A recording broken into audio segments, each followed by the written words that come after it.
அனைவருக்கும் வணக்கம். முருகப்பெருமானின் 6 படை வீடுகளில் 2ஆம் படை வீடாக போற்றப்படும் திருச்செந்தூர் முருகன் கோவிலைப் பற்றி இந்த அத்தியாயத்தில் விரிவாக காண்போம். தமிழ்நாட்டின் தூத்துக்குடி மாவட்டத்தில் வங்காள விரிகுடாவின் கரையில் அமைந்துள்ள இக்கோவில் அதன் தனித்துவமான கடற்கரை அமைப்பால் பக்தர்களை ஈர்க்கிறது. திருச்செந்தூர் மற்ற 5 படை வீடுகளைப் போல மலை மீது அமையாமல் கடற்கரையில் அமைந்திருப்பது இதன் தனிச்சிறப்பு. இது முருகப்பெருமானின் 2ஆம் படை வீடாகவும் சூரபத்மனை வென்ற திருத்தலமாகவும் தமிழ் பக்தர்களால் போற்றப்படுகிறது. புராணங்களின்படி சூரபத்மன் என்ற அசுரன் தனது தவ வலிமையால் சிவபெருமானிடம் வரங்களைப் பெற்று தேவர்களை துன்புறுத்தி வந்தான். தேவர்களின் குருவான வியாழ பகவான் சூரபத்மனின் கொடுமைகளில் இருந்து காக்கும்படி சிவபெருமானிடம் முறையிட சிவபெருமான் தனது நெற்றிக்கண்ணில் 6 பொறிகளை உருவாக்கி அதிலிருந்து முருகப்பெருமான் தோன்றினார்.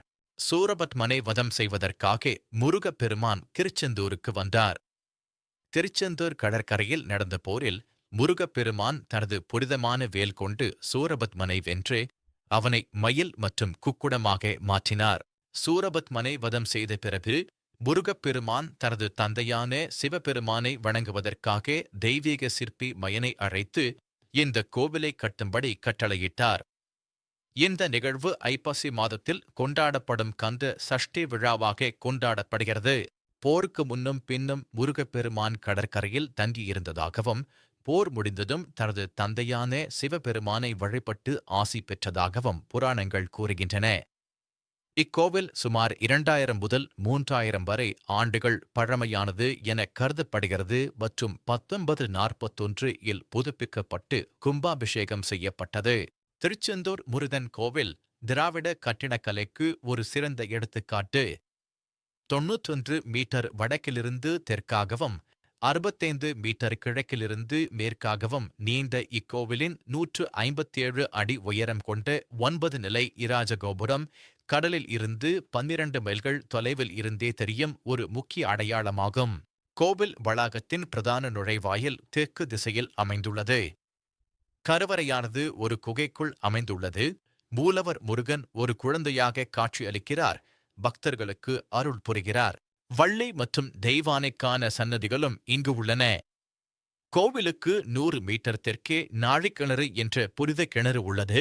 இதில் உள்ள நீர் நன்னீராக இருப்பது இதன் சிறப்பு. பக்தர்கள் முதலில் கடலில் நீராடிய பிறகு இந்த நாழிக்கிணற்றில் நீராடி உடல் மன தூய்மை பெறுகின்றனர். இது கோவிலின் தனித்துவமான அம்சங்களில் மிக முக்கியமானது.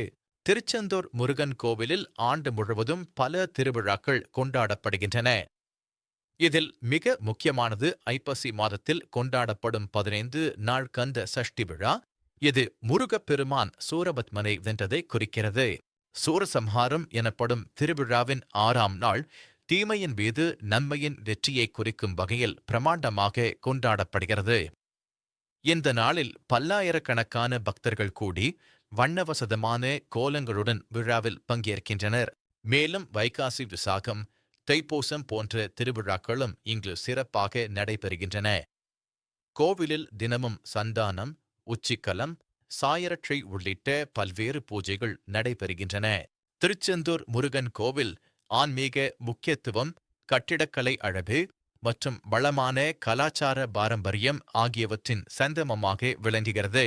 கடற்கரையில் அமைந்திருக்கும் தனித்துவமான அமைப்பு, புராண முக்கியத்துவம் மற்றும் இங்கு நடைபெறும் பல வண்ணமயமான திருவிழாக்கள் இதை ஒரு கவர்ச்சிகரமான யாத்திரை ஸ்தலமாக ஆக்குகின்றன.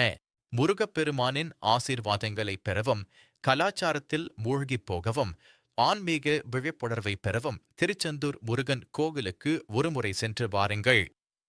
நன்றி.